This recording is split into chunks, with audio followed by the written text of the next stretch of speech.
سيد المرسلين وعلى آله وأصحابه أجمعين. اللهم يا ربنا لك الحمد ولك الشكر كما ينبغي لجلال وجهك وعظيم سلطانك. اللهم لا نحصي ثناء عليك أنت كما أثنيت على نفسك. اللهم آت نفوسنا تقواها وزكي أنت خير من زكاها أنت ولي مولاها. اللهم ما أصبح بنا من نعمة أو بأحد من خلقك فمنك وحدك لا شريك لك، فلك الحمد ولك الشكر. اللهم إنا أصبحنا منك في نعمة وعافية وستر، فأتم علينا نعمتك وعافيتك وسترك في الدنيا والآخرة. Walhamdulillahirrahmanirrahim. Bapak Ibu yang semoga senantiasa dirahmati Allah SWT, kita bersyukur kepada Allah bisa dipertemukan kembali dalam kajian Selasa pagi pada pagi hari ini. Dan kita sudah berada di bulan Rajab. Kurang dari 2 bulan itu kita insya Allah akan memasuki bulan suci Ramadan. Maka kita bermohon kepada Allah Ta'ala, mudah-mudahan Allah Ta'ala senantiasa memberikan kesehatan kepada kita, memberikan kemudahan kepada kita, memberikan taufik kepada kita, sehingga kita bisa pertama mempersiapkan diri sebaik-baiknya dengan berbagai macam persiapan agar nanti insya Allah kita bisa mengoptimalkan pemanfaatan bulan suci Ramadan yang segera akan tiba. Dan tentu juga kita berharap dan berdoa kepada Allah Ta'ala untuk agar mudah-mudahan umur kita disampaikan ke bulan Ramadan dan Allah memberikan taufik dan kemudahan kepada kita untuk bisa mengistimewakan Ramadan dengan iman, dengan amal, dan dengan segala yang serba istimewa. Amin ya rabbal alamin. Baik, alhamdulillah kita berjumpa kembali dalam kajian Selasa pagi pada tanggal 7 Rajab ya sekarang ini, dan insya Allah kita akan melanjutkan tema kita yang sudah kita mulai pada 3 pekan yang lalu. 2 pekan kita terpaksa vakum karena vakum itu karena ada ada tempuk dengan agenda insidentil yang tidak bisa dihindarkan. Baik, tema kita masih melanjutkan tema kajian seri fikih sunatullah. Jadi fiqhu sunanillah atau fiqhu as-sunan al-ilahiyah atau fiqhu as-sunan arbaniyah. Jadi fikih sunatullah. Kita sudah berbicara pada bagian pertama dulu 3 pekan yang lalu tentang definisi fikih sunatullah ini dan urgensinya, insya Allah. Nah, pada pagi hari ini tema yang kita angkat adalah antara sunatullah atau fikih sunatullah dan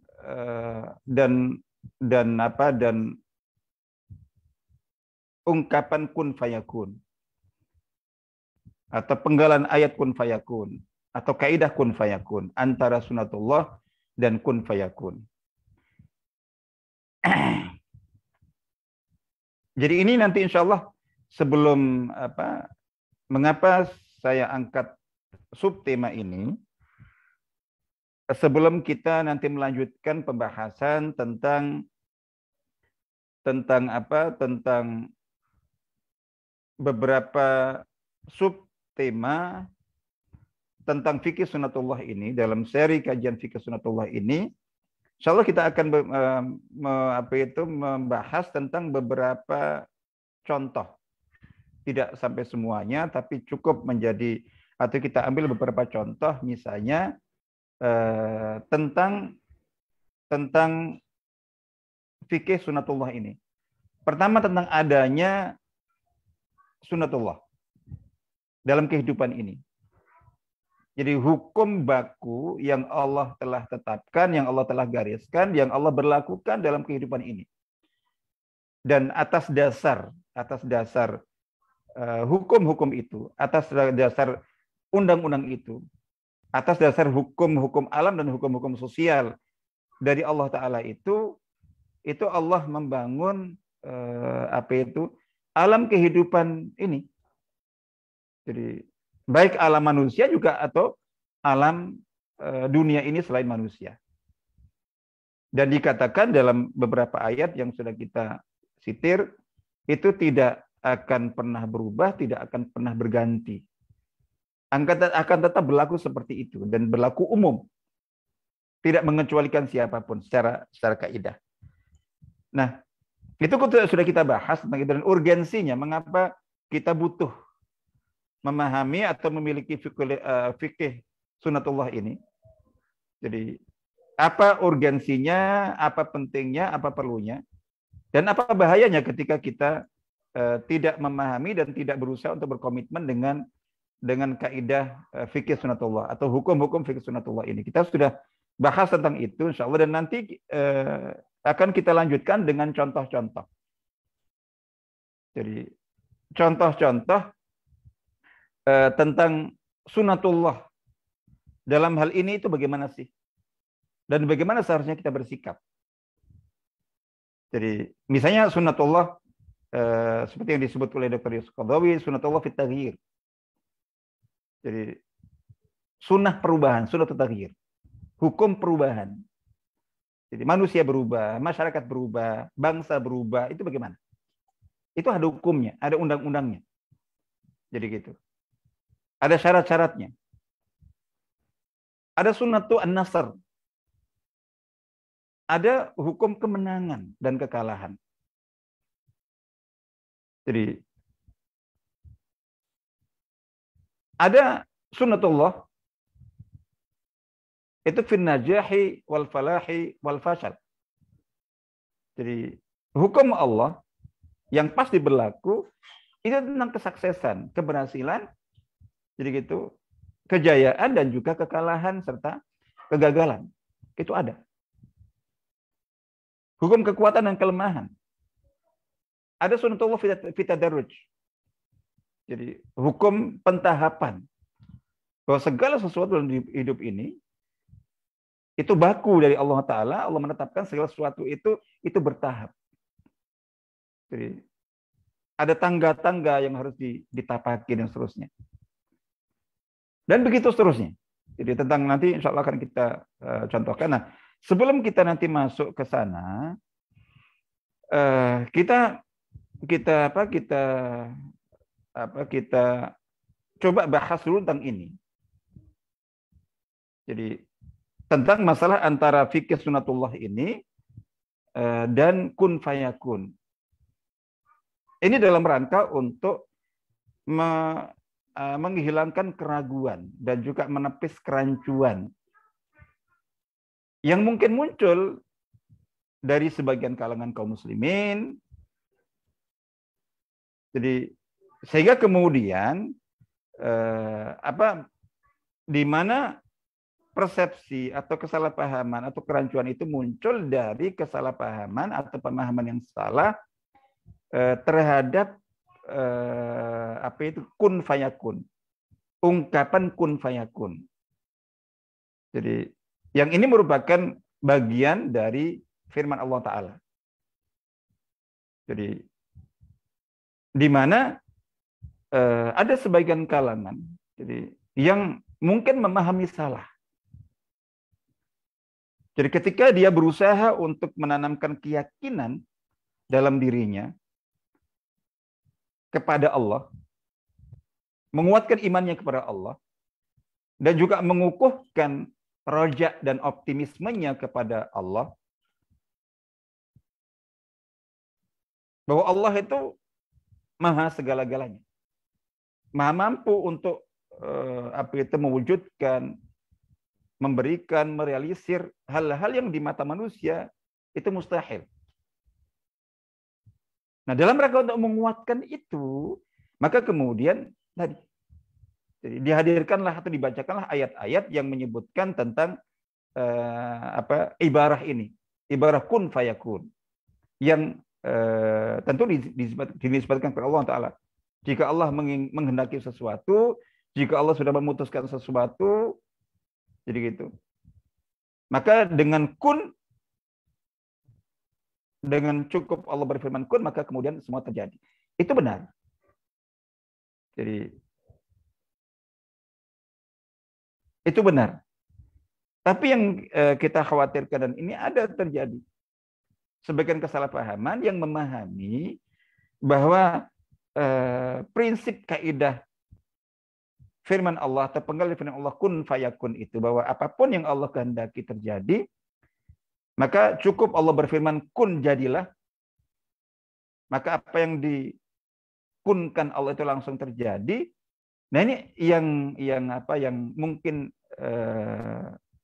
terjadi kesalahpahaman adalah bahwa dipersepsikan oleh sebagian, mungkin dipersepsikan oleh sebagian bahwa ketika Allah menghendaki sesuatu, terus kemudian Allah berfirman kun, maka apa yang dikunkan, apa yang dikunkan Allah, apa yang difirmankan jadilah, itu kemudian dipersepsikan, dipahami, dia akan langsung terjadi dengan tanpa proses, dengan tanpa tahapan-tahapan, dengan tanpa sarana, dengan tanpa apapun.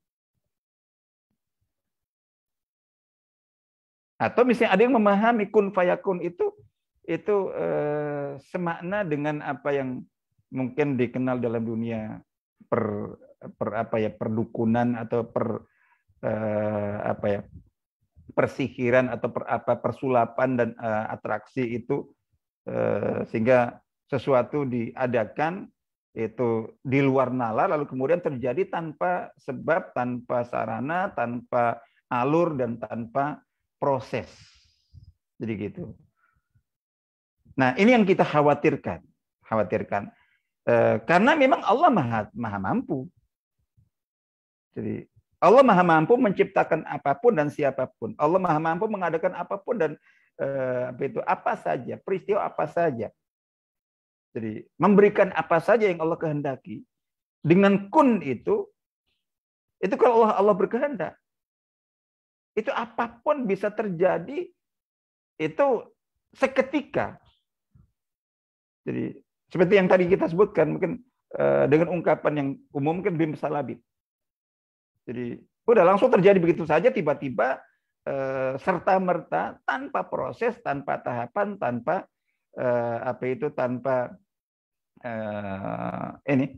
tanpa kronologi yang selama ini kita pahami, tanpa mengikuti kaidah sebab akibat.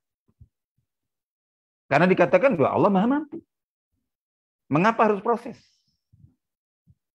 Nah, ini ketika ada pemahaman seperti ini, misalnya yang diduga atau dikira itu berdasarkan firman Allah dalam beberapa ayat Al-Quran tentang kun fayakun ini, itu kan berarti kalau betul seperti itu, bahwa ada sesuatu yang kita inginkan, kita harapkan, terus kemudian kita kembalikan kepada Allah Ta'ala, terus kemudian kita membangun keyakinan bahwa Allah itu maha mampu untuk mengadakan apapun. Jadi cukup dengan Allah berfirman kun, lalu kemudian dibayangkan bahwa itu bisa terjadi seketika serta-merta, tanpa mukadimah, tanpa proses, tanpa alur dan segala macam itu, dan tanpa sarana dan faktor penyebab. Di mana pemahaman itu berarti bertentangan dengan kaidah kaidah sunatullah yang sedang kita bahas fikihnya. Jadi bahwa segala sesuatu yang pasti terjadi, tercipta, terjadi, dan berlaku, itu pasti sesuai dengan kehendak Allah. Pasti tidak mungkin ada sesuatu terjadi itu tanpa kehendak Allah. Jadi itu sudah baku. Nah, artinya bahwa segala sesuatu itu, kalau menurut kaidah sunatullah itu, yang semuanya dikehendaki Allah Ta'ala, yang semuanya Allah juga yang menciptakannya, yang semuanya Allah juga yang mengadakannya. Jadi termasuk apa yang Allah takdirkan itu terjadinya itu juga melalui proses sunatullah, tidak bertentangan. Nah, kalau kun fayakun dipahami bahwa itu apa itu maknanya seperti yang dipahami orang tentang bim salah bim, sesuatu terjadi tiba-tiba serta merta, jadi tanpa sebab, tanpa proses, tanpa sarana dan semacam seperti itu. Nah itu kan berarti bertentangan dengan kaidah itu. Nah, ini yang ingin kita clearkan dalam sesi kita, dalam bagian kita pada pagi hari ini, bahwa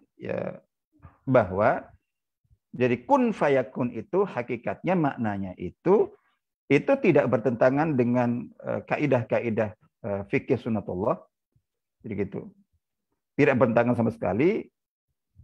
Bahkan dalam ungkapan kun fayakun itu sendiri, itu bahkan ada penegasan tentang proses sunnatullah itu. Jadi justru kun fayakun semakin menguatkan tentang fikih sunnatullah. Jadi maknanya, insya Allah begitu. Nah, kita mengingatkan kembali tentang, ya sekedar mengingatkan saja terkait dengan adanya sunnatullah yang seperti yang sudah saya sebutkan sebelumnya. Saya mengutip dari Dr. Yusuf Qaradawi dalam kitab As-Sahwah Al-Islamiyah Bainal Ikhtilaf fil Masyru' wa Tafriq al-Mazmum. Jadi kebangkitan Islam antara perselisihan yang ditolerir dan perpecahan yang tercela. Di mana di situ beliau menyinggung tentang fikih sunnatullah yang disebut dengan fikih sunan atau fikih sunan ar-rabbaniyah atau fikih sunan al-ilahiyah. Jadi fikih sunnatullah maksudnya yang beliau definisikan, jadi a'ni al-qawanina al-kauniyata wal istima'iyata allati aqama Allahu 'alaiha 'alaman hadza.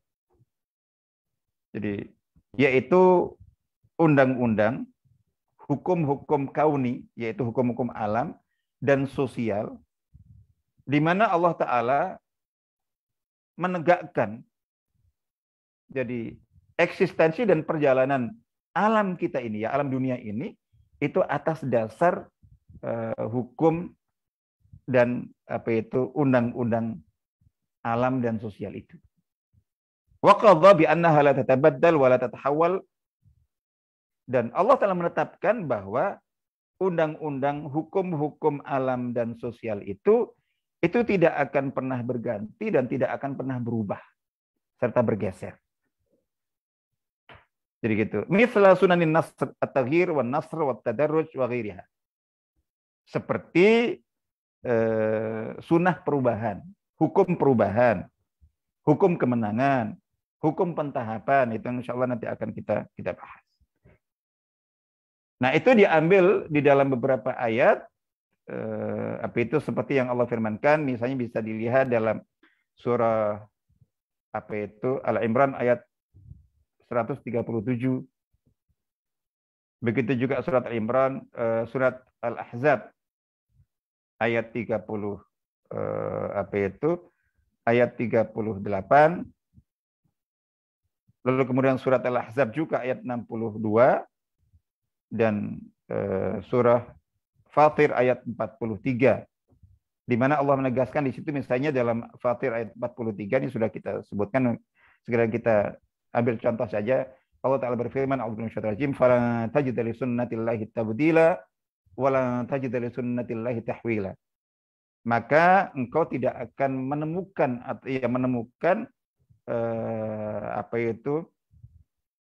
perubahan apapun pada sunnah hukum ketetapan Allah, dan engkau tidak akan mendapatkan atau menemukan itu pergantian atau pengalihan apapun pada hukum sunnatullah ketetapan Allah Ta'ala. Intinya sudah ada dan itu bagus. Nanti insya Allah kita misalnya dalam terkait dengan hukum perubahan, misalnya kita semuanya hafal firman Allah Ta'ala yang berbunyi, a'udzu minasyaitonir rajim, innallaha la yughayyiru ma biqaumin hatta yughayyiru ma bi anfusihim. Jadi sesungguhnya Allah tidak akan mengubah kondisi suatu kaum. Jadi kondisi misalnya kondisi yang tidak diinginkan, kondisi lemah, kondisi kalah, kondisi mundur, kondisi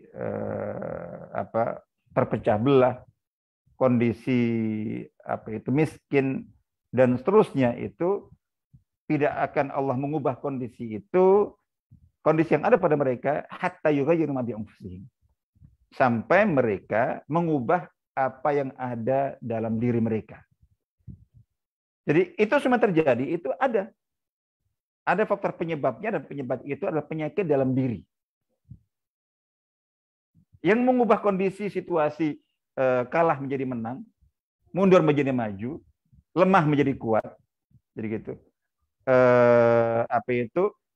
Sakit menjadi sehat, itu Allah. Dan Allah maha mampu untuk mengubah kondisi itu tanpa apa saja, tanpa syarat, tanpa apa. Tapi itu tidak Allah kehendaki.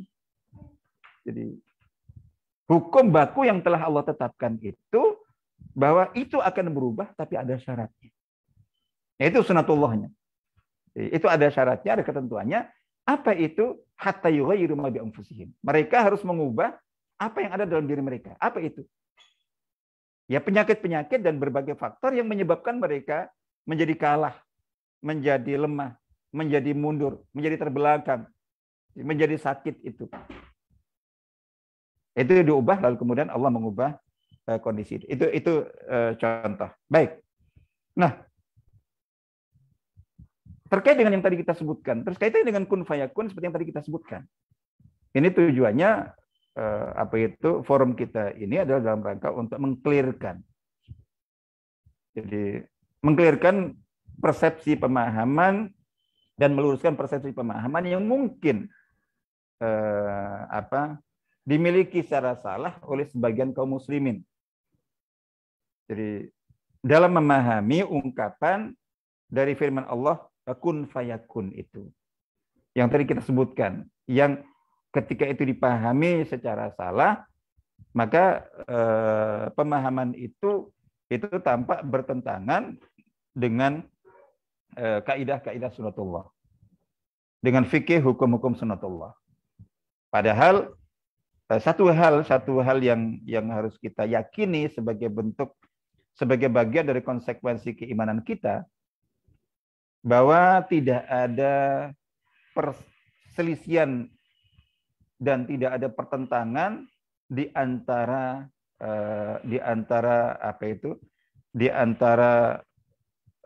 firman-firman Allah, di antara hukum-hukum Allah, di antara ketetapan-ketetapan Allah. Jadi apa yang dari Allah Ta'ala, intinya itu tidak akan ada perselisihan, tidak ada pertentangan. Tidak ada perselisihan, tidak ada pertentangan. Jadi seperti itu. Ini sudah baku. Jadi seperti yang Allah firmankan misalnya di dalam Al-Qur'an. Jadi Allah Ta'ala berfirman, a'udzu minasyaitonir rajim, afala yatadabbarunal qur'ana walau kana min 'indi ghairillahi lawajadu fihi ikhtilafan katsira. Apakah mereka tidak merenungkan Al-Qur'an? Walau kana min 'indi ghairillahi lawajadu fihi ikhtilafan katsira. Jadi seandainya kok Al-Qur'an itu berasal atau bersumber dari selain Allah, niscaya mereka akan mendapati padanya perselisihan dan pertentangan yang banyak. Mafhum mukhalafahnya, maknanya adalah kan ini dari Allah, maka tidak ada perselisihan dan pertentangan dalam firman Allah, dalam sunnah Rasulullah SAW, dan syariat Allah dalam hukum Allah. Termasuk antara hukum syariat dan juga hukum sunatullah. Jadi antara hukum syariatullah dan hukum sunatullah tidak ada pertentangan. Jadi, nah ketika ada yang tampak bertentangan, maka berarti penyebabnya itu adalah pemahaman dan persepsi sudut pandang dari manusia yang salah.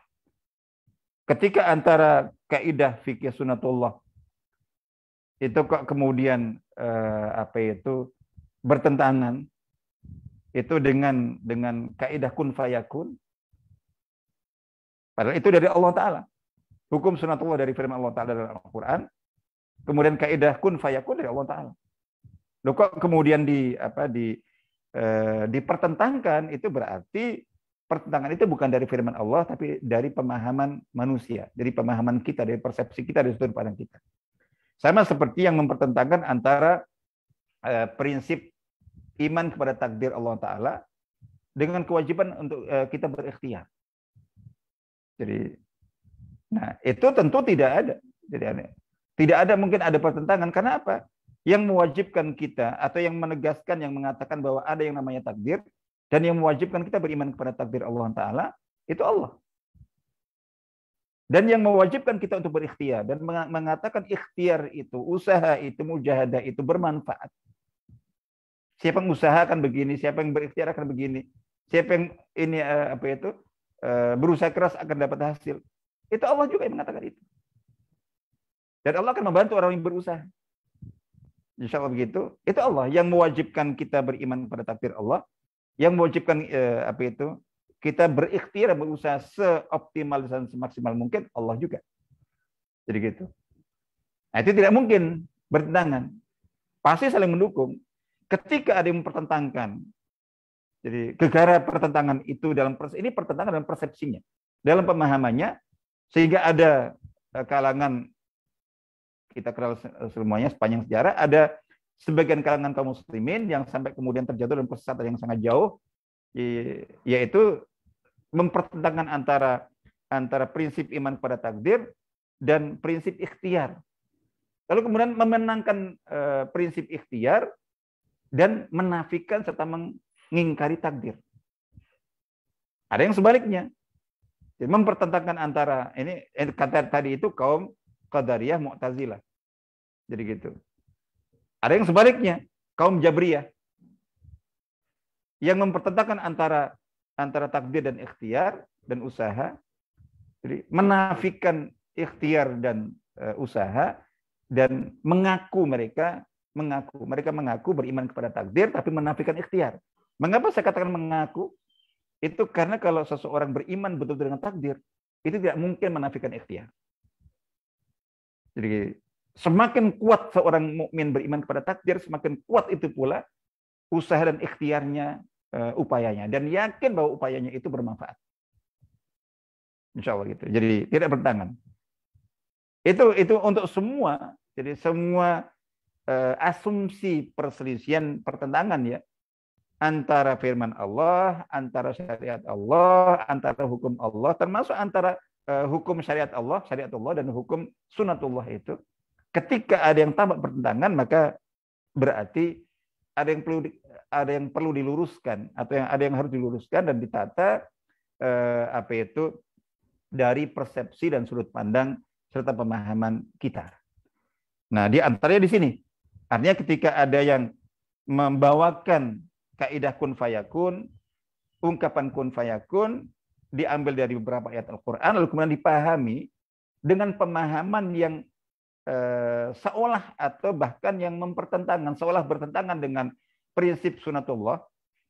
Jadi gitu. Kun fayakun dipahami bahwa itu maknanya Allah karena maha kuasa atas segala sesuatu, maka Allah akan mengerjakan sesuatu tanpa proses.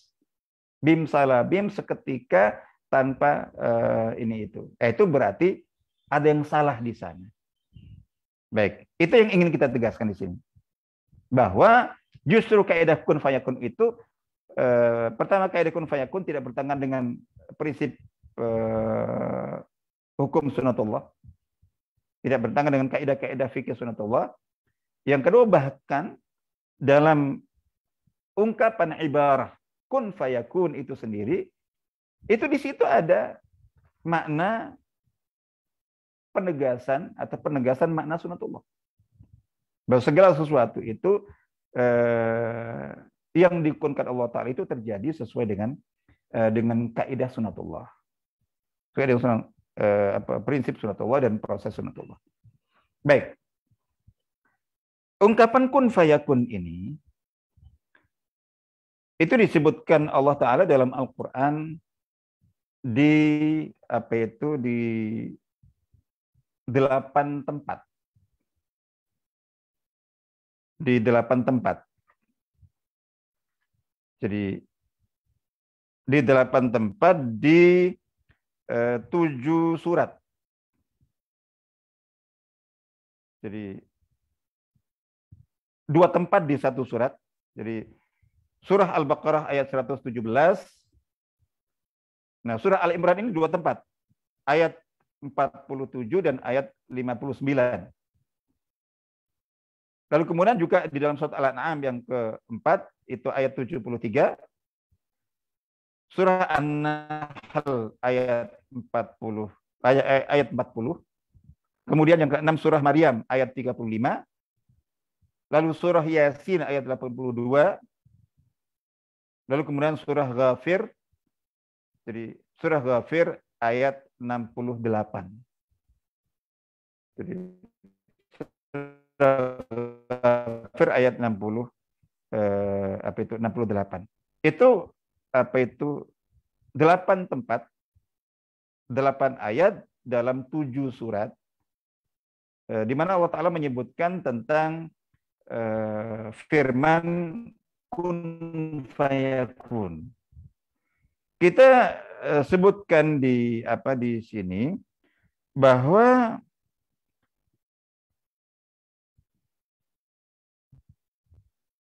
di dalam beberapa ayat itu mayoritasnya jadi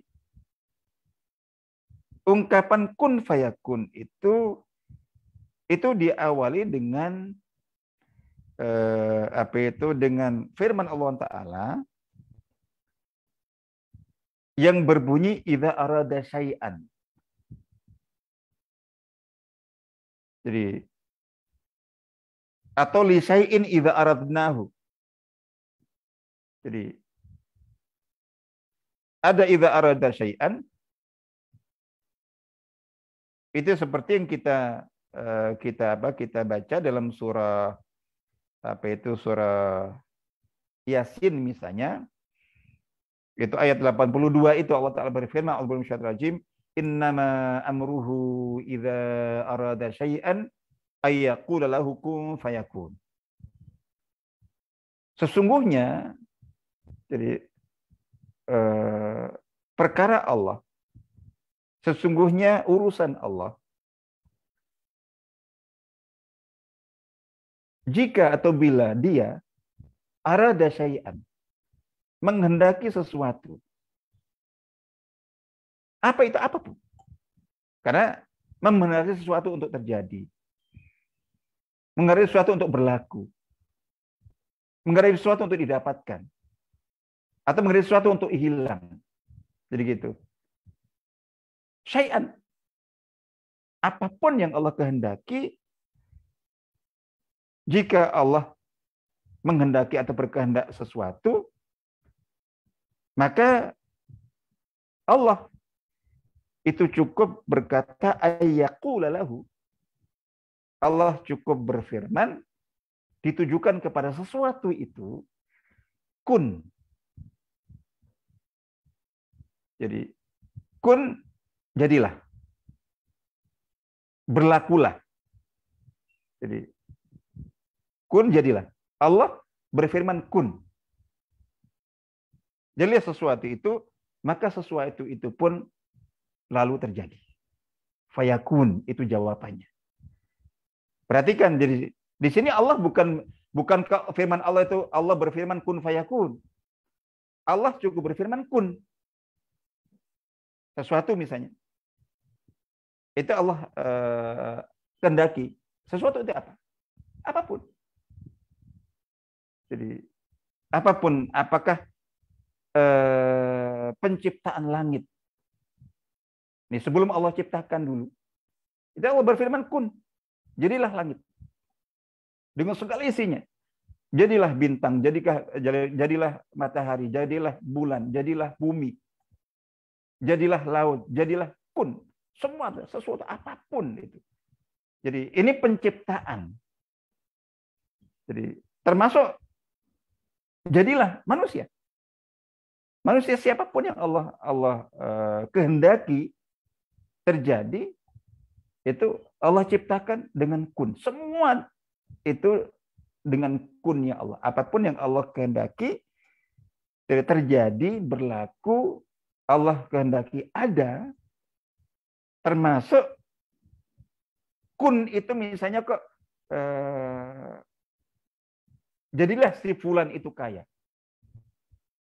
Jadilah si fulan itu kebalikannya miskin. Yang dikunkan Allah, jadilah seseorang itu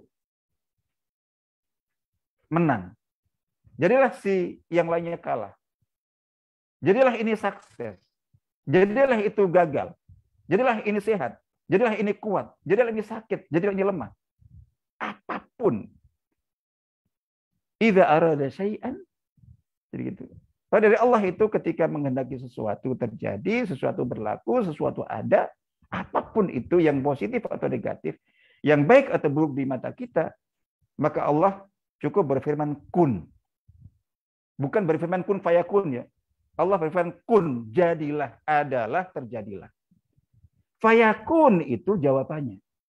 Keterangannya yang dikunkan Allah itu maka lalu sesuatu itu terjadi. Nah, ini arada syai'an yang pertama. Ketika Allah menghendaki sesuatu. Dalam beberapa ayat yang lainnya, dan itu lebih banyak. Itu seperti dalam surat Al-Baqarah 117.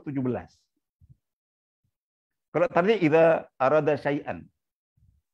Jika Allah berkehendak sesuatu. Itu juga di dalam surat Yasin 82. Di surah An-Nahl ayat 40 juga seperti itu. Innama qauluna li syai'in idza aradnahu. Sesungguhnya firman kami, kata Allah, pada sesuatu jika kami menghendakinya. Menghendaki ada, menghendaki berlaku, menghendaki terjadi. Apa perkataan kami? Jadi gitu. An naqula lahu kun fayakun. Yaitu kami, ini Allah yang berfirman, kami itu cukup berfirman kun. Jadilah. Ya tadi itu. Apapun jadilah, adalah. Jadi kalau sesuatu itu adalah hidupnya apa? Hiduplah, itu adalah. Kalau matinya sesuatu, matilah.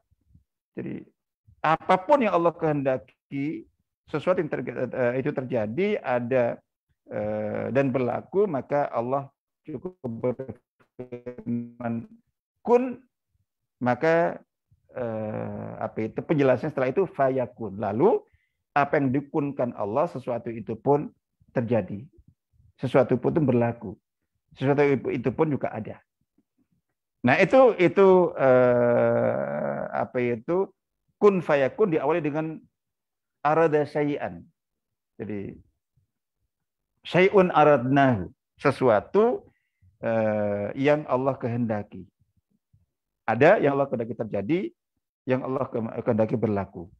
Di beberapa ayat yang lainnya itu adalah kun fayakun diawali dengan firman-Nya idza qadha amran. Ada arada syai'an, ada qadha amran. Seperti firman Allah dalam, jadi qadha amran itu Allah menetapkan satu perkara, sesuatu hal. Allah tetapkan, Allah putuskan, Allah gariskan. Di dalam surat Al-Baqarah 117 Allah Ta'ala berfirman, a'udzu billahi minasyaitonir rajim, badi'us samawati wal ard. Jadi Allah pencipta langit dan bumi. Wa idza qadha amran, dan apabila Dia Allah Ta'ala memutuskan sesuatu, menetapkan sesuatu. Udah, sesuatu ini Allah tetapkan sudah. Allah putuskan sudah. Allah gariskan sudah. Jadi ini begini. Keputusan Allah, jadi ketetapan Allah, jadi penggarisan Allah. Nah itu jika Allah menetapkan suatu perkara, sesuatu hal, fa innama yaqulu lahu, maka Allah juga hanya cukup berfirman kepadanya, kepada perkara, kepada hal, jadi gitu, yang Allah putuskan itu, yang Allah tetapkan itu, itu juga dengan Allah berfirman kun. Dengan Allah berfirman kun, jadilah, berlakulah. Jadi Allah menetapkan orang ini kaya. Allah menetapkan orang ini miskin. Allah menetapkan orang ini kuat. Allah menetapkan orang ini lemah. Allah menetapkan apa itu? Jadi orang ini sehat, orang ini sakit, orang ini apa itu sukses, orang ini gagal. Jadi gitu. Siswa mahasiswa ini lulus, yang ini tidak lulus, yang ini DO. Jadi apapun yang telah Allah putuskan, Allah gariskan dan Allah tetapkan, itu juga Allah lakukan itu dengan Allah berfirman, cukup Allah berfirman kun. Jadi jadilah. Jadi semua yang Allah kehendaki, Allah inginkan, dan semua yang Allah tetapkan itu untuk kemudian terjadi itu dengan Allah berfirman kun. Sekali lagi, bukan kok Allah berfirman kun fayakun, tapi Allah berfirman kun, maka yang dikunkan Allah itu sesuatu hal, perkara, kejadian apapun. Penciptaan manusia, penciptaan jin, penciptaan malaikat, penciptaan hewan, tumbuh-tumbuhan, penciptaan ini. Atau apa itu, pengadaan suatu peristiwa. Jadi peristiwa alam. Jadi ada hujan turun, angin berembus, ada kilat, ada apa itu yang dikunkan itu adalah banjir, bencana alam, banjir, tsunami, gunung meletus, dan segala macam itu. Jadi itu yang semua dikunkan Allah. Jadi sudah Allah putuskan, maka terjadinya itu melalui Allah Ta'ala berfirman kun, maka yang dikunkan Allah itu pun terjadi dan berlaku. Jadi seperti itu. Nah, itu yang itu contoh, bisa dibaca selebihnya dalam beberapa, selain surah Al-Baqarah 117 tadi dan surat Yasin ayat 82 yang kita sebutkan, bisa dilihat dalam Al-Imran 47, Al-Imran 59, Al-An'am 73, An-Nahl 40, surat Maryam 75, surat itu surat Ghafir ayat 68. Di dalam beberapa sebagian ayat, seperti dalam kisah Nabi Isa, jadi kisah Nabi Isa alaihissalam dengan ibunda Maryam, jadi gitu, di mana Nabi Isa alaihissalam tercipta dengan cara yang agak berbeda dengan umumnya penciptaan manusia sesuai dengan hukum sunatullah,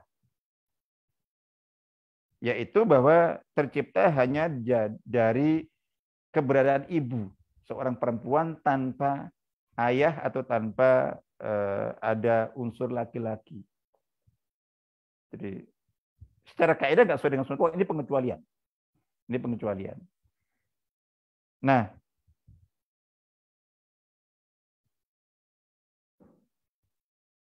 jadi ketika disebutkan di situ bahwa ketika beliau diberi kabar gembira akan memiliki anak, jadi kita memiliki anak, itu ya tentu kepada melalui malaikat Jibril alaihissalam ya, kepada malaikat yang datang itu beliau dikisahkan dalam surat Al-Imran 47 itu Allah Ta'ala berfirman, a'udzu billahi minasyaitonir rajim, qalat rabbi anna yakunu li waladu wa lam yamsasni bashar.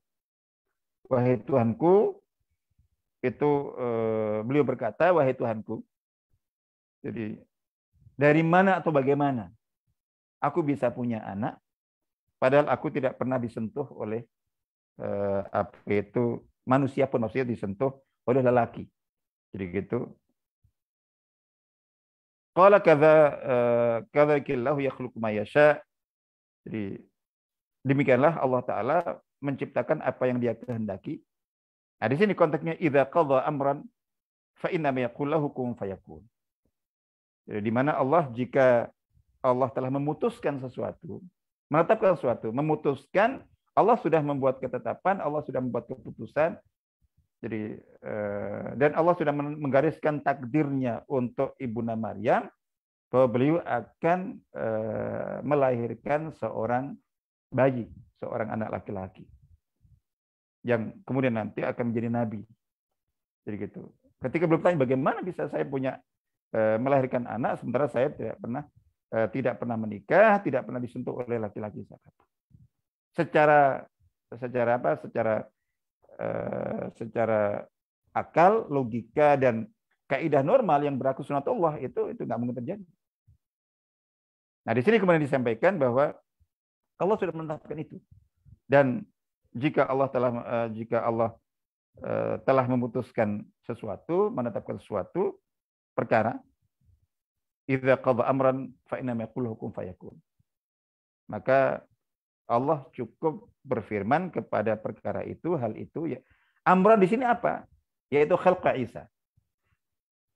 Jadi amran yang dimaksudkan adalah dalam konteks ini, jadi beliau telah memutuskan amran, satu perkara, yaitu terciptanya Nabi Isa alaihissalam melalui Ibunda Maryam. Padahal beliau tidak punya suami, tidak punya pasangan, tidak ada laki yang pernah menyentuhnya. Jadi itu beliau katakan innama. Jadi untuk menghilangkan keraguan dan menjawab pertanyaan-pertanyaan beliau itu, kemudian diingatkan bahwa Allah itu Maha Kuasa segala sesuatu, dan ketika Allah sudah menetapkan, dan Allah di sini sudah menetapkan, sudah memutuskan, sudah menggariskan, sudah mentakdirkan bahwa Nabi Isa akan tercipta, Allah ciptakan itu dengan cara dilahirkan oleh beliau, meskipun tanpa suami dan tanpa adanya faktor laki-laki. Cukup Allah berfirman kun fayakun. Nah, ini yang penting untuk jadi penting untuk dihadirkan pada saat khususnya ketika seseorang berada pada kondisi-kondisi tertentu sampai ya kondisi mungkin tipisnya harapan akan sesuatu. Jadi orang sakit yang secara medis itu sudah sangat sulit, sangat berat. Sehingga barangkali ibaratnya manusia itu sudah putus asa. Ada putus asa dari usaha manusia, usaha medis, atau orang rasanya tidak ada harapan secara logika seperti itu. Nah, itu mungkin penting untuk meyakinkan itu dihadirkan ini. Sama seperti tadi. Jadi Ibunda Maryam di situ ya heran artinya bagaimana mungkin ketika diberitahu akan mempunyai anak itu, beliau gimana ceritanya? Jadi gimana ceritanya kok aku bisa punya anak padahal aku tidak punya suami, aku tidak punya pasangan, aku tidak pernah disentuh laki-laki. Kan nggak mungkin secara logika. Sama juga seperti keheranan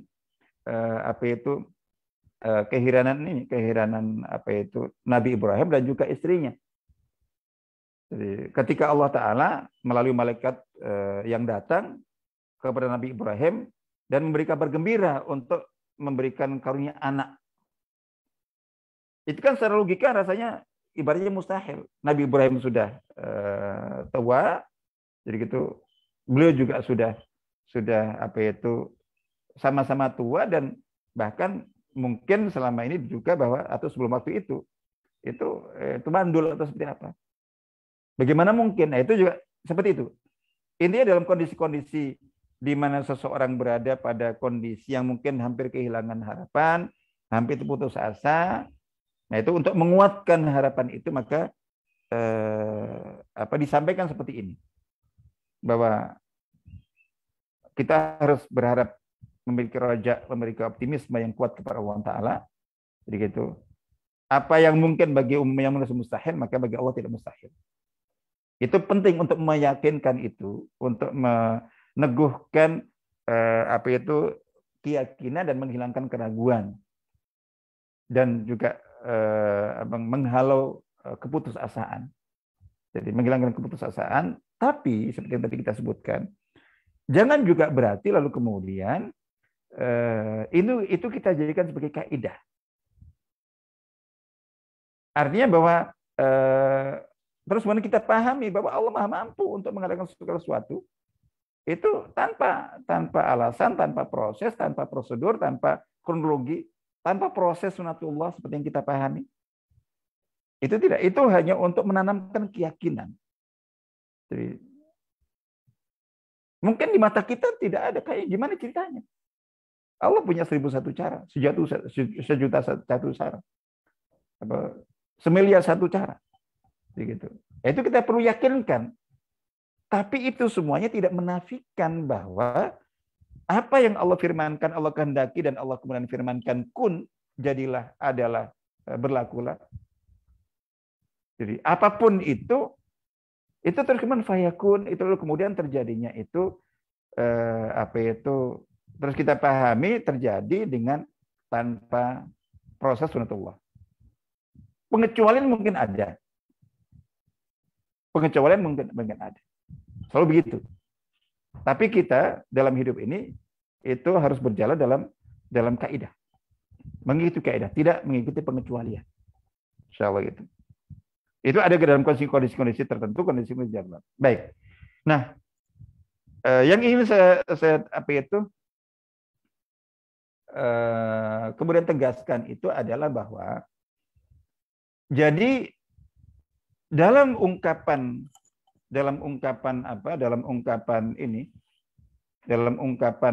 kun fayakun itu firman Allah, idza arada syai'an, jadi idza qadha amran, apakah jika Allah menghendaki sesuatu terjadi, sesuatu berlaku, sesuatu ada, apapun itu, penciptaan, pengadaan, pemberian, begitu, dan seterusnya, pembuatan, orang dibuat begini, orang diciptakan begini, dan semacam itu atau sebuah peristiwa, sebuah keadaan, sebuah kejadian atau apapun, baik yang Allah kehendaki dan yang Allah putuskan, itu jangan dikira kemudian berbeda ya. Jadi karena seperti yang kita pahami bahwa jadi kalau qadha amran, Allah sudah memutuskan sesuatu, berarti itu ditakdirkan. Nah, di antara makna dan cakupan takdir Allah itu adalah masyiah. Jadi seperti yang disebutkan oleh para ulama bahwa ada 4 cakupan makna takdir. Jadi kita dikatakan beriman kepada takdir itu artinya kita beriman dengan 4 hal. Takdir Allah, yakni ilmu Allah, al-qadim al-azali. Kita beriman kepada takdir artinya bahwa beriman kepada ilmu Allah, kemahatauan Allah, bahwa Allah itu maha tahu akan segala sesuatu yang akan terjadi, yang akan berlaku dalam hidupnya semuanya, dari awal sampai akhir. Tidak ada satu peristiwa pun, tidak ada satu kejadian pun, sekecil apapun, selembut apapun, kecuali sebelum Allah menciptakan langit bumi ini, Allah sudah tahu. Nah, kita beriman kepada takdir itu beriman kepada ilmu Allah, kepada ilmu Allah, pengetahuan Allah yang meliputi segala sesuatu. Tidak ada sesuatu pun terjadi, sesuatu ada, sesuatu berlaku itu tanpa pengetahuan Allah.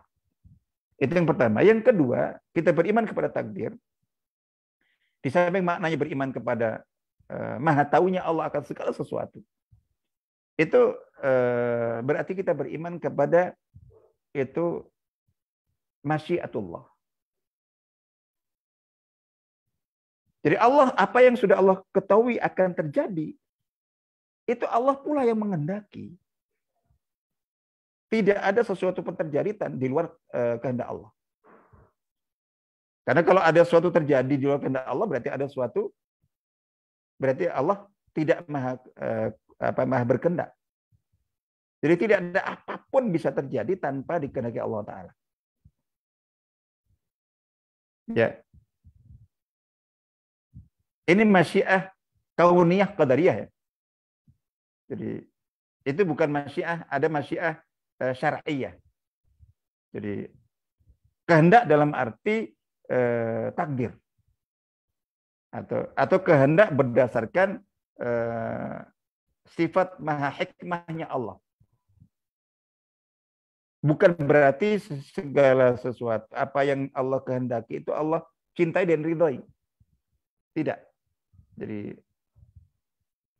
nah kalau Allah kehendaki dengan arti cinta dan ridha, itu berarti itu kehendak masyiah syar'iyah.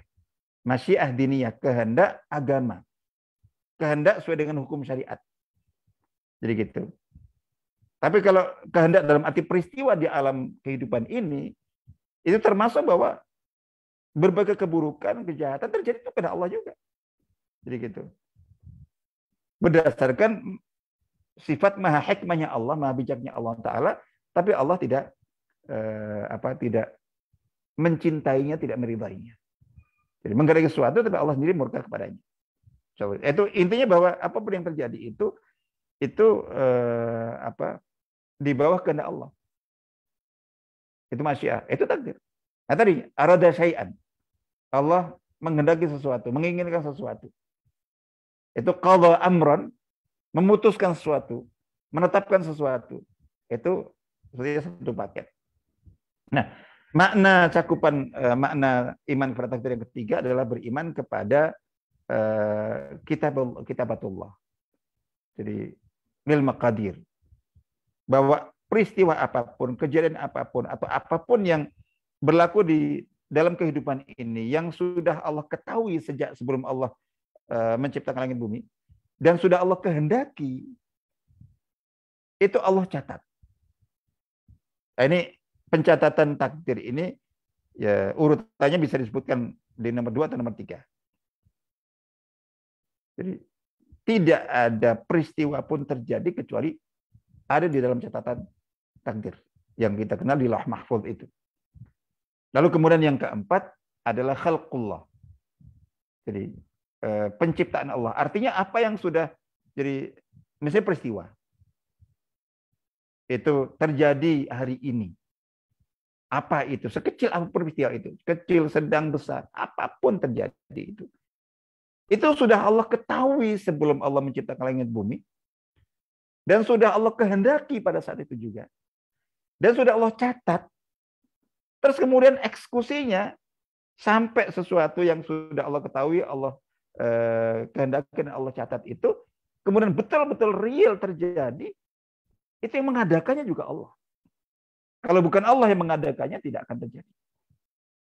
Jadi sesuatu jatuh, misalnya buah mangga jatuh dari pohonnya, itu kalau Allah tidak menjatuhkannya, nggak akan jatuh.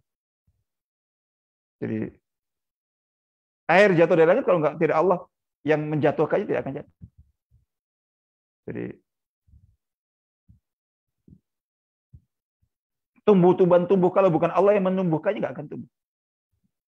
Allah yang mengadakan penciptaan itu, dan itu semuanya dengan firman-Nya kun.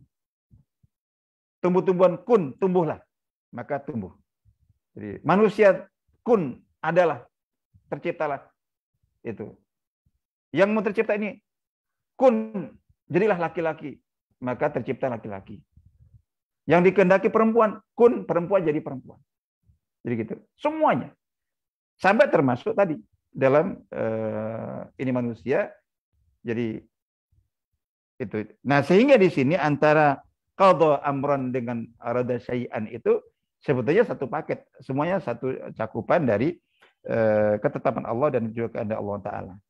Intinya apapun yang Allah kehendaki terjadi, dan apapun yang Allah putuskan. Jadi Allah jadi satu dengan qadha amran, yang satu dengan arada syai'an. Jadi gitu. Itu secara umum sama. Jadi gitu, karena iradah masyiah itu juga bagian dari makna qadha dan qadar, makna takdir. Jadi gitu. Nah, itu cukup dengan kun fayakun. Nah, dengan firman Allah kun, semua yang makhluk itu tercipta, manusia, jin, malaikat, tumbuh-tumbuhan, hewan, bumi dengan segala isinya. Jadi apa itu? Daratan, lautan, gunung, jadi udara, langit, bulan, bintang, matahari dan semuanya itu tercipta dengan cukup Allah berfirman kun. Jadi urutannya Allah memutus, Allah berkehendak, Allah memutuskan dan menetapkan, maka Allah akan berfirman kun. Itu jadilah semua yang Allah sudah tetapkan dan semua yang Allah sudah kehendaki itu. Jadi gitu. Nah, yang dikunkan Allah itu pasti fayakun. Maka sesuatu itu, perkara itu, hal itu yang sudah Allah kunkan, itu pun terjadi. Fayakun. Nah, di sini yang ingin saya sebutkan. Jadi, kata fayakun, jadi ada fa. Fa itu memberikan arti lalu. Jadi artinya bahwa Allah berfirman kun dulu, lalu apa yang dikunkan Allah itu lalu terjadi. Jadilah, Allah berfirman kun, jadilah. Jadi gitu. Nah,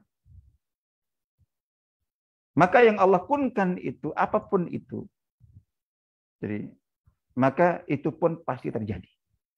Tidak ada yang Allah katakan kun lalu terjadi. Kalau kita ya lebih banyak bergesernya. Mengatakan apa mungkin terjadinya, maka terjadinya belum tentu seperti yang kita katakan, seperti yang kita inginkan, seperti yang kita harapkan.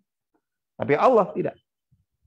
Apapun yang Allah kehendaki, apapun yang Allah inginkan terjadi, dan apapun yang Allah sudah, jadi apapun yang Allah kehendaki, Allah putuskan dan tetapkan, dan yang sudah Allah tetapkan pasti akan terjadi, dan itu melalui firman-Nya dengan mengatakan kun.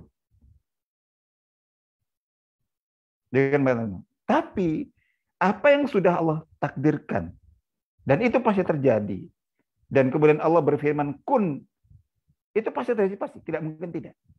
Tapi terjadinya, di sini. Bagaimana terjadinya? Secara kaidah dasar, itu terjadinya apapun yang dikehendaki Allah, terjadi dan berlakunya apapun yang diputuskan dan ditetapkan Allah, terjadi dan berlakunya atau adanya apapun itu yang dikunkan Allah, itu terjadinya tetap sesuai kaidah, mengikuti kaidah proses sunatullah. Di sini ketemunya. Jadi bukan kok kun terus kemudian otomatis terjadi. Kalau Allah berkehendak,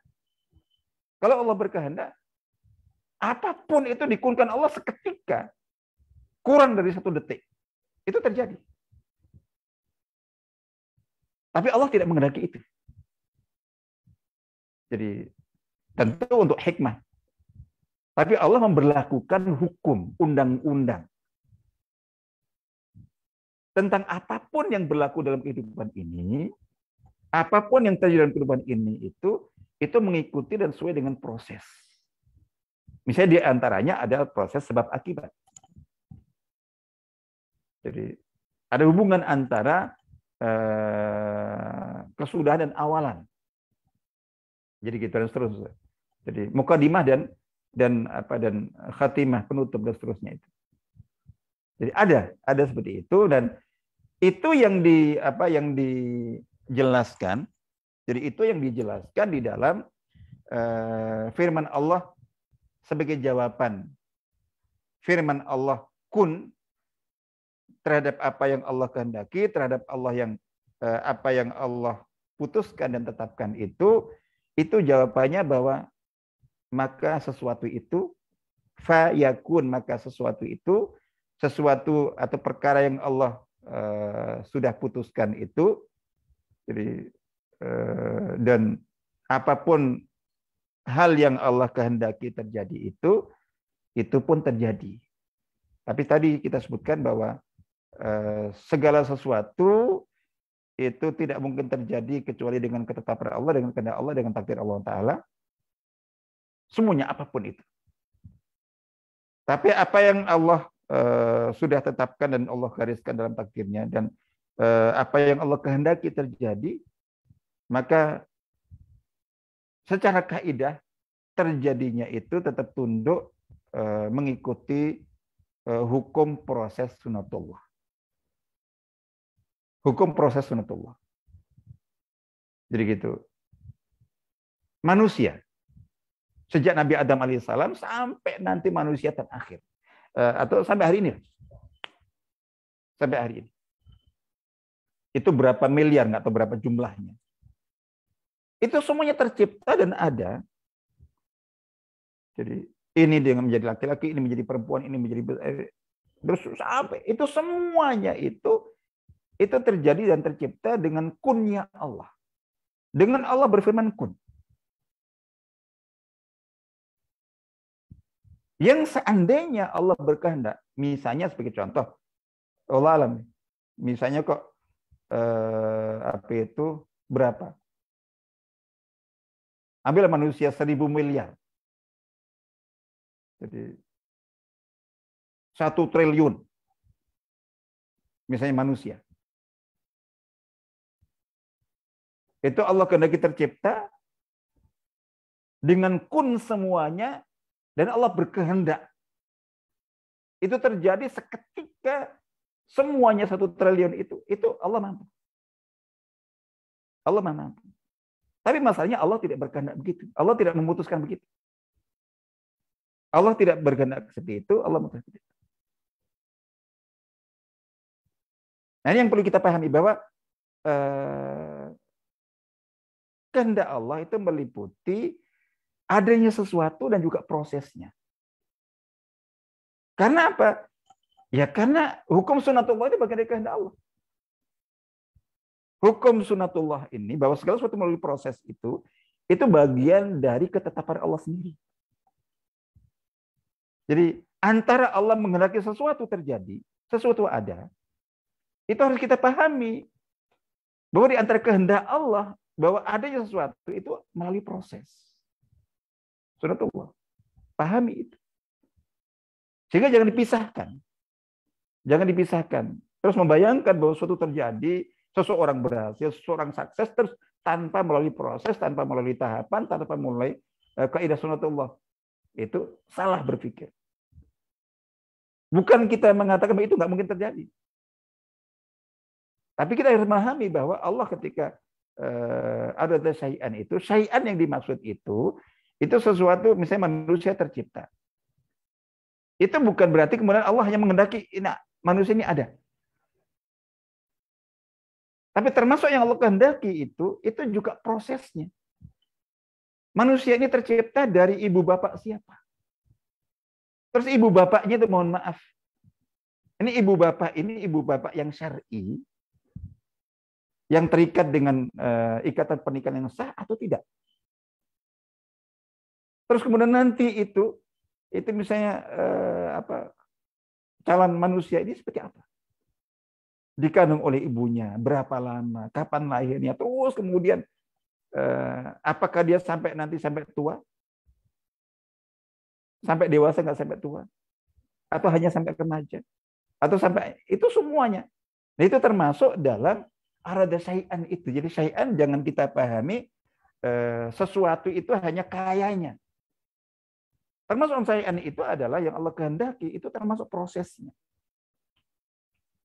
Nah, itu ada di dalam itu. Jadi ada bahwa semua manusia tadi kok 1 miliar, 10 miliar, 100 miliar, 1 triliun. Itu seandainya kok Allah Ta'ala menghendaki dengan firman-Nya kun itu kemudian ada semuanya seketika serta merta. Jadi gitu. Itu Allah Maha Mampu. Tapi masalahnya Allah dengan hikmahnya tidak menghendaki seperti itu. Semuanya manusia yang tercipta dari Nabi Adam sampai manusia akhir zaman nanti itu semuanya tercipta dengan proses yang secara umum sama. Di mana seorang manusia terlahir dari adanya ibu dan bapak. Jadi baik ibu bapak secara syar'i atau ibu bapak secara biologis. Jadi gitu. Nah, yang dikecualikan sampai detik ini yang kita tahu itu adalah hanya 3. Hanya 3, Nabi Adam alaihissalam, Ibunda Hawa. Nabi Adam tercipta langsung dari tanah, Ibunda Hawa diciptakan dari tulang rusuk Nabi Adam, terus kemudian Nabi Isa alaihissalam. Jadi, tapi juga tidak sama. Cuman tidak mengikuti atau tidak persis mengikuti hukum sunatullah terciptanya manusia dari pasangan laki perempuan, baik pasangan itu sah secara syariat atau tidak sah, intinya ada laki perempuan, kemudian ada proses kehamilan dan seterusnya, terus kelahiran, terlahir jabang bayi hanya bisa nangis terus, napak, itu semuanya kecuali 3 tadi itu. Nah, 3 itu pun juga Nabi Isa alaihissalam tercipta itu proses selebihnya itu bahwa beliau dikandung oleh Bunda Maryam sampai kemudian dilahirkan, terus kemudian tumbuh itu ya dari kecil, tidak langsung terlahir kemudian langsung besar, langsung dewasa, langsung menjadi ini. Tidak, terlahir kanak-kanak prosesnya. Yang berbeda hanya bahwa Allah menghendaki untuk beliau tercipta tanpa unsur atau faktor ayah. Ini saja yang berbeda. Jadi gitu. Nah, 3 ini yang dikecualikan. Selebihnya bermiliar-miliar manusia yang Allah ciptakan itu semua diciptakan dengan kun, tapi fayakunnya itu terjadinya, terciptanya itu melewati proses yang kita kenal selama ini.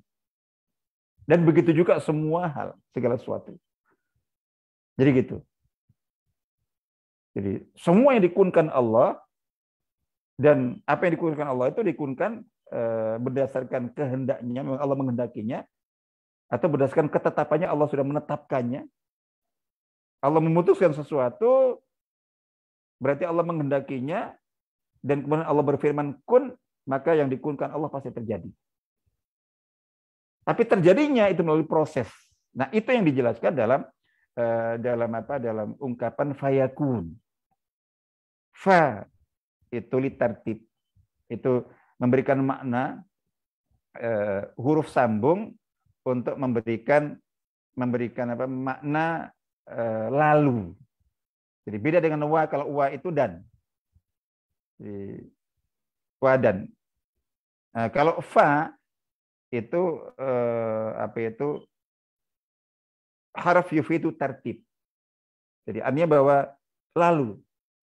Artinya ada jeda. Jadi Allah berfirman kun, maka setelah kunnya Allah, maka apa yang dikunkan Allah itu terjadi.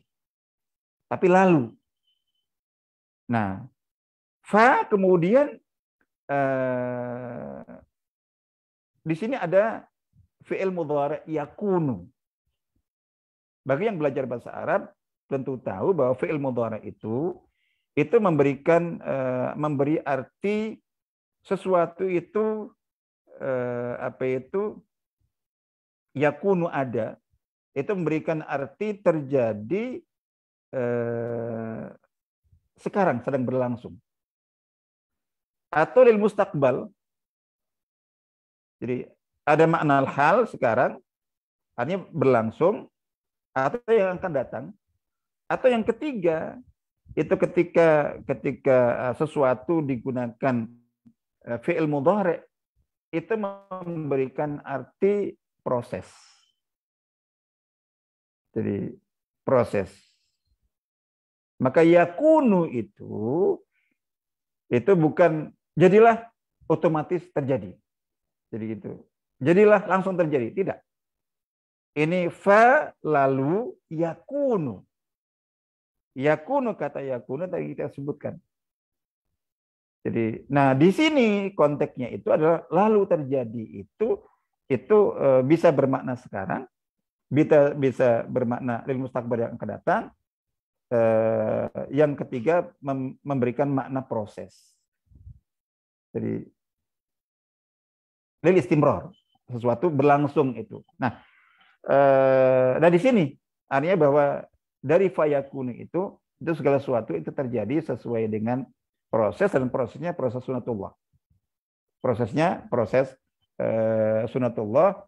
Dari situ kita pahami sehingga ketika ada yang memaknai kun fayakun itu artinya sama dengan seperti ungkapan bim salabim. Jadi sesuatu terjadi otomatis langsung tanpa ini, itu adalah pemahaman yang salah terhadap kaidah kun fayakun. Yang benar bahwa kun fayakun itu maknanya bahwa apapun yang telah Allah kehendaki, telah Allah putuskan, telah Allah tetapkan dan gariskan, itu pasti terjadi, dan itu melalui firman-Nya. Cukup Allah berfirman kun. Nah, dan yang dikunkan Allah pasti terjadi, tapi terjadinya melalui proses fayakun.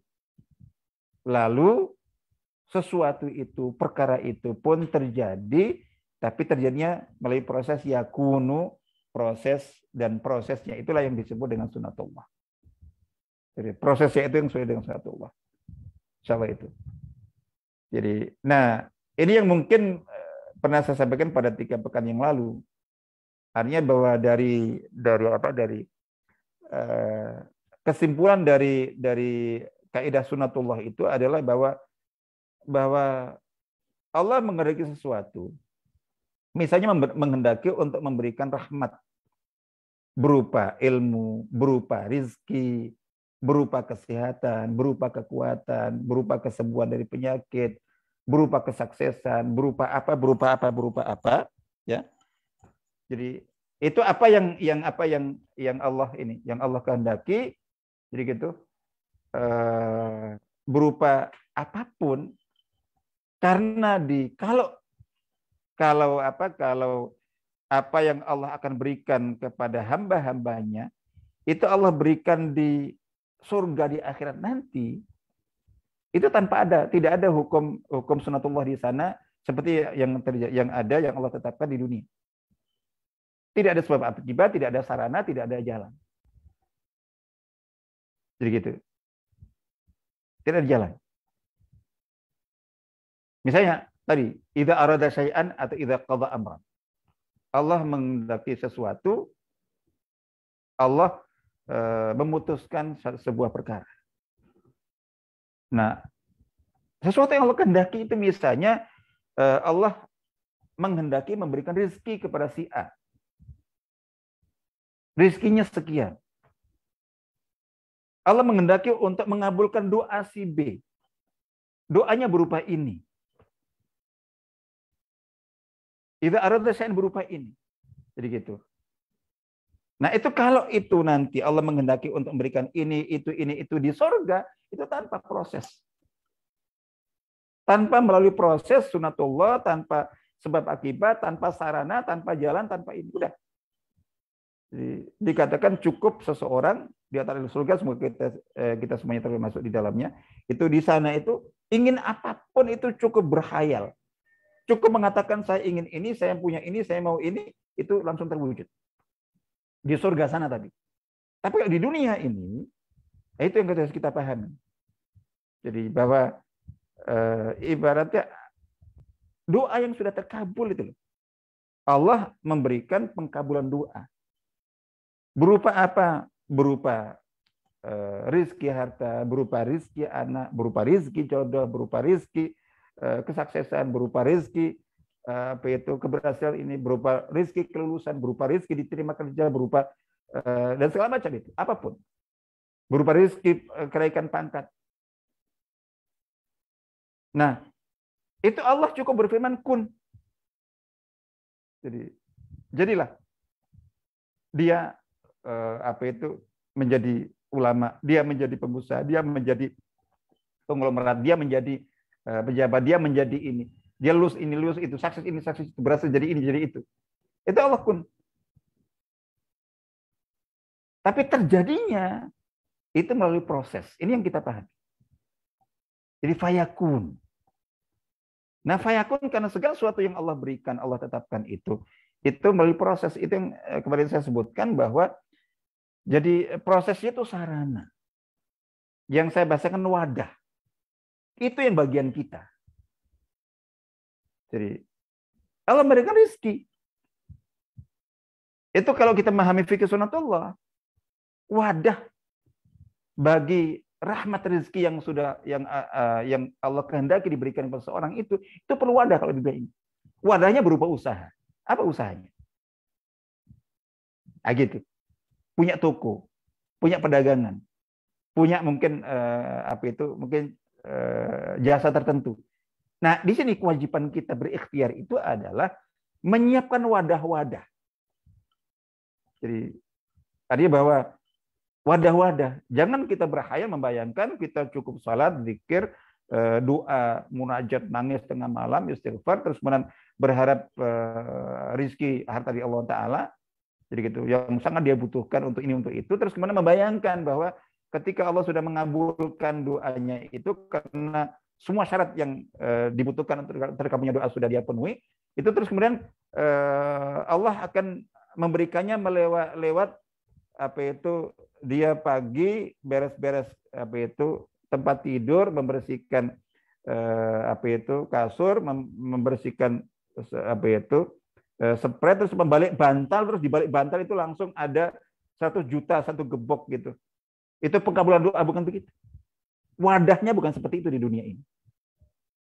Wadahnya dari ikhtiar kita, usaha kita. Jadi wadah bagi rezeki ilmu, belajar. Rajin belajar, rajin baca, rajin ini. Wadah bagi, nah wadah itulah yang fayakunnya itu. Wadah itulah yang sunatullah yang harus kita ikuti itu. Jadi wadah bagi rezeki ilmu, belajar.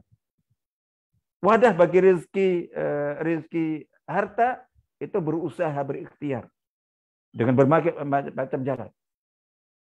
Wadah bagi rezeki kesuksesan, mujahadah, kerja keras. Di samping membekali dengan ilmu. Jadi gitu. Wadah untuk ini itu. Nah itu jadi artinya bahwa bagian kita adalah menyediakan. Jadi kita yakin bahwa Allah akan memberikan ini dan itu, dan yakin bahwa Allah itu maha mampu untuk memberikan apapun yang kita inginkan, cukup dengan berfirman berfirman kun saja. Tapi di saat yang sama kita juga harus melakukan kewajiban kita bahwa yang dikunkan Allah itu terjadi melalui fayakun, dan di situ itu memberikan makna ya fayakun itulah di situ ada wilayah kita. Jadi gitu. Karena yang dikunkan Allah itu perlu wadah. Allah yang menghendaki begitu.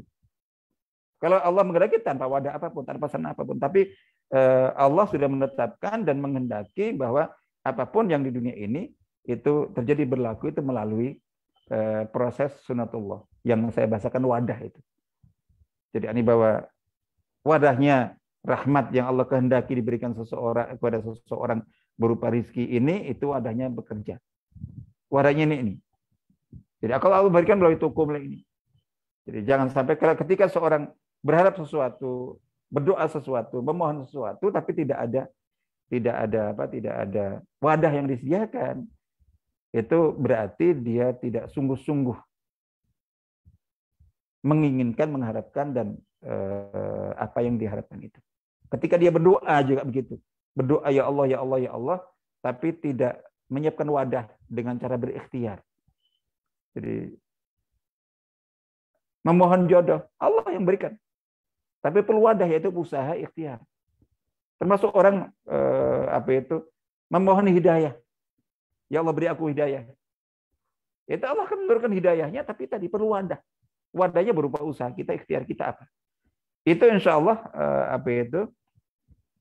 kajian kita pada pagi hari ini. Mudah-mudahan bisa ditangkap dan kita cukupkan.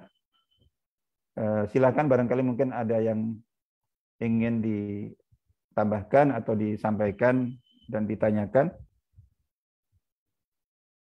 Silakan langsung Mbak Budi. Assalamualaikum warahmatullahi wabarakatuh. Waalaikumsalam warahmatullahi wabarakatuh. Ya Ustaz, Menarik sekali kajiannya mengenai apa namanya kun fayakun. Kalau kita tahu kan bahwa manusia diciptakan oleh Allah ketika di rahim itu dikasih ruh, kemudian ditetapkan Ustadz Ya, rezeki, kemudian umur. ya, Ini bagaimana selanjutnya kemudian kita kok bisa rezeki kita ada yang berkurang, ada yang bertambah, gitu kan Allah udah tetapkan umur kita. Katanya dengan ya, silaturahmi bisa panjang umur begitu. Nah, ini ya. bagaimana penjelasannya Ustaz? Ya, jadi penjelasannya bahwa apa yang disebutkan dalam hadis itu didukung juga hadis-hadis yang lainnya dan juga ayat-ayat Al-Quran tentang masalah takdir, yaitu kita imani bahwa segala sesuatu, ya tadi katakan bahwa ajal seseorang, umur seseorang, rezeki seseorang, amal seseorang, amal baik buruknya bahkan termasuk akhir hidupnya nanti itu menjadi orang yang berbahagia masuk surga atau masuk neraka, itu sudah dikarenakan, ditetapkan dan termasuk dicatat pada saat itu. Itu kita imani secara global. Itu bangunan akidah kita. Untuk kelengkapan akidah kita, keimanan kita, itu rukun iman yang keenam, kita imani itu secara umum, secara global. Sebagai bagian dari keimanan kita kepada kemahakuasaan Allah. Jadi iman kepada takdir itu sama dengan beriman kepada kemahakuasaan Allah. Karena seperti kata Imam Ahmad bin Hanbal, al-qadar qudratur rahman. Jadi bicara takdir berarti bicara tentang kemahakuasaan Allah, sifat kudratnya Allah Ta'ala. Itu dari situ. Nah, terus bagaimana dengan kita? Nah, itu wilayah ikhtiar. Jadi masalahnya kan gini. Itu kita imani. Kita imani. Tapi kan kita tidak tahu. Jadi karena takdir itu rahasia. Yang tahu setidaknya malaikat yang ditugasi mencatat itu. Jadi kita sendiri tidak tahu tentang takdir kita yang akan datang seperti apa. Yang bisa kita tahu hanya yang sudah terjadi sampai detik ini. Jadi saya detik ini bicara di sini, terus kemudian jenengan semuanya bersama saya di forum ini, majelis ini, jadi gitu. Baik langsung melalui Zoom atau melalui grup Facebook misalnya, jadi gitu. Itu sampai detik ini yang sudah terjadi itu. Jadi termasuk amal, rezeki sama itu. Tapi untuk yang akan datang, jadi semenit yang akan datang, sejam yang akan datang, jadi kita hanya punya perkiraan, perencanaan, tapi kita tidak tahu. Nah, yang di depan kita, waktu di depan kita, yang tidak kita tahu, itu wilayah ikhtiar. Di situ kita diwajibkan. Dan kita tidak boleh berpikir dan mengatakan, jangan-jangan rezeki saya memang cuma segini. Itu nggak boleh. Haram. Apalagi jangan-jangan saya sudah takdirkan, naudzubillah. Jadi ditakdirkan nanti menjadi orang sesat. Ditakdirkan nanti mati kafir. Ditakdirkan nanti, itu nggak boleh. Itu haram berpikir seperti itu. Jadi gitu. Jadi kita imani secara global, tapi untuk kita ke depan seperti apa? Jadi gitu. Maka itu yang kita bangun. Jadi memang ada yang ditakdirkan bahagia, ada yang ditakdirkan celaka. Ada yang tapi kita itu ketika bersikap untuk apa yang akan datang, jadi gitu, itu kita belum tahu bagaimana takdir. Yang belum kita tahu takdirnya itu kewajiban kita berikhtiar, kita berharap dan harus optimis dan positive thinking. Itu wajib. Dan ketika kita melakukan itu, insya Allah kita positive thinking, kita husnudzon, kita optimis, dan kita berikhtiar, berusaha, maka yang kita pegangi kaidah manjadda wajad. Termasuk misalnya seseorang ini rezekinya segini, apa bisa itu berubah? Bisa. Tapi jangan berpikir itu kita mengubah takdir yang ada di Lauh Mahfuz. Nah, kita mengubah kondisi kita. Orang pagi miskin, apa bisa dia berusaha, berikhtiar, berdoa, terus kemudian sorenya kaya? Mungkin bisa. Itu yang kita pikirkan. Paginya orang terpeleset kemudian tersesat jalan apa-apa. Apa bisa dia? Bisa. Nah, itu kita jadi apa yang belum terjadi itu wilayah kita, itu wilayah rahasia, wilayah misteri, apa itu, dan kita tidak boleh berpikir apa takdir saya nanti. Termasuk selama ini yang salah itu apa jodoh saya dan siapa jodoh saya, itu nggak boleh. Jadi gitu. Itu bicara siapa sih jodoh saya yang Allah tetapkan di Lauh Mahfuz itu. Itu menerka-nerka takdir itu sesat. Jadi gitu. Tidak. Kita hanya bisa mengatakan enggak, saya ingin jodoh seperti ini kita. Wilayah ikhtiar. Ingin seperti ini, seperti ini, seperti ini. Nah, itu usahakan. Kalau memang dalam jangkauan, insya Allah kalau memang betul-betul itu dalam jangkauan dan insya Allah kita berusaha secara benar, Allah menyampaikannya. Ingin begini itu. Jadi, karena kalau kita misalnya, jangan-jangan saya ditakdirkan bodoh, udah nggak akan belajar. Jangan-jangan saya dulu takdirkan miskin, terus nggak bekerja. Itu yang tidak boleh. Jadi itu. Nah, termasuk tadi itu yang dikatakan bahwa menyambung tali silaturahim, akan menambah rezeki, itu adalah bagian dari kaidah ikhtiar. Jadi ada kaidah takdir kita bahas dan kita imani proporsional pada dalam konteksnya. Dalam konteks apa itu ikhtiar dan berusaha, maka yang kita gunakan kaidah ikhtiar, bukan kaidah takdir. Insya Allah begitu.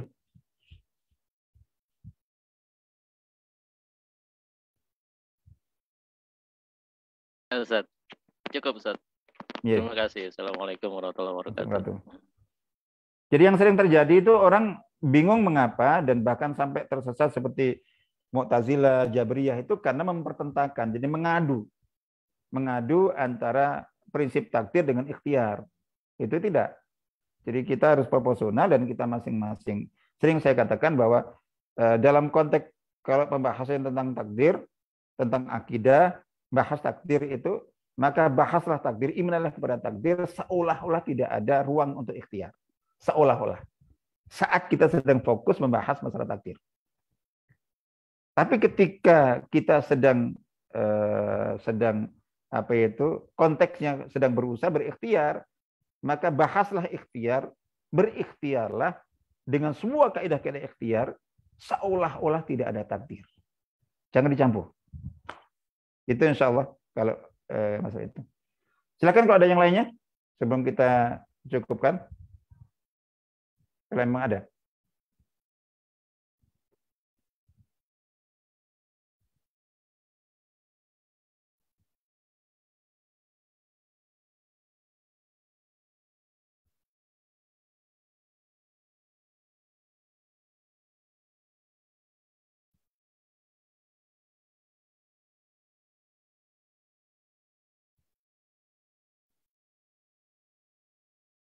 Melalui chat atau Facebook ada juga ya. Kalau tidak ada, kita cukupkan sampai di sini, insya Allah.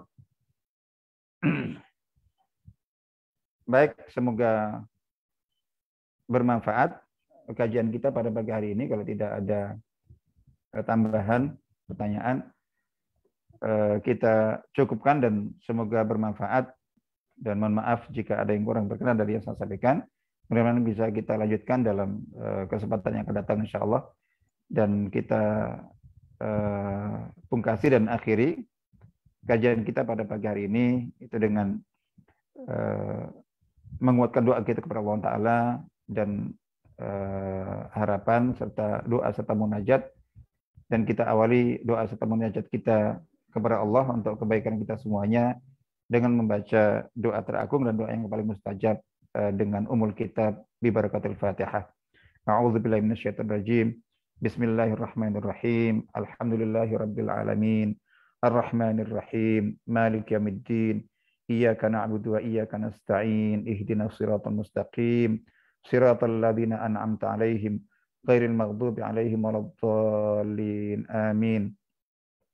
Bismillahirrahmanirrahim. Alhamdulillahirabbil alamin. Hamdan yuafi ni'amahu wa kafi mazidah. Ya Rabbana lakal hamdu kama yanbaghi li jalali wajhika wa sultanik. Allahumma shalli ala sayyidina Muhammad wa ala alihi wa ashabihi ajma'in walhamdulillahil alamin. La ilaha illa anta subhanaka inna kunna minadh dhalimin. Hasbunallahu wa ni'mal wakil. Allahumma inna zalamna anfusana dzulman katsira ولا يغفر الذنوب إلا أنت فاغفر لنا مغفرة من عندك وارحمنا إنك أنت الغفور الرحيم. اللهم أعنا على ذكرك وشكرك وحسن عبادتك. اللهم إنا نسألك الهدى والتقى والعفاف والغنى. اللهم إنا نسألك سلامة في الدين وعافية في الجسد وزيادة في العلم وبركة في الرزق وتوبة قبل الموت ورحمة عند الموت ومغفرة بعد الموت. اللهم هون علينا في سكرات الموت وارزقنا نجاة النار والعافية الحساب. اللهم إنا نسألك موجبات رحمتك وعزائم مغفرتك وسلامة من كل إثم والغنيمة من كل بر والفوز بالجنة ونجاة النار. اللهم لا تدع لنا في مقامنا هذا وفي يومنا هذا ذنبا إلا غفرته ولا هما إلا فرجته ولا كربا إلا نفسته ولا وباء إلا رفعته ولا وباء إلا رفعته ولا وباء إلا رفعته ولا دينا إلا قضيته ولا مريضا إلا شفيته ولا عيبا إلا سترته ولا ميت إلا رحمته ولا ولا ميت إلا رحمته ولا ضالا إلا هديته ولا مهتدي إلا ثبته ولا عائلا إلا غنيته ولا ولدا إلا أصلحته ولا ولدا إلا أصلحته ولا ولدا إلا أصلحته ولا حاجة من حوائج الدنيا والآخرة هي لك رضا ولا لنا فيها صلاح إلا قضيت ويسرت يا رب العالمين. اللهم بارك لنا في رجب وشعبان وبلغنا رمضان بلاغا حسنا. اللهم بارك لنا في رجب وشعبان وبلغنا رمضان بلاغا حسنا. اللهم بارك لنا في رجب وشعبان وبلغنا رمضان بلاغا حسنا. ربنا آتنا في الدنيا حسنة وفي الآخرة حسنة وقنا عذاب النار. سبحان ربك رب العزة عما يصفون وسلام على المرسلين والحمد لله آمين. والسلام عليكم ورحمة الله وبركاته. Baik, mohon maaf kita cukupkan. Assalamualaikum warahmatullahi wabarakatuh.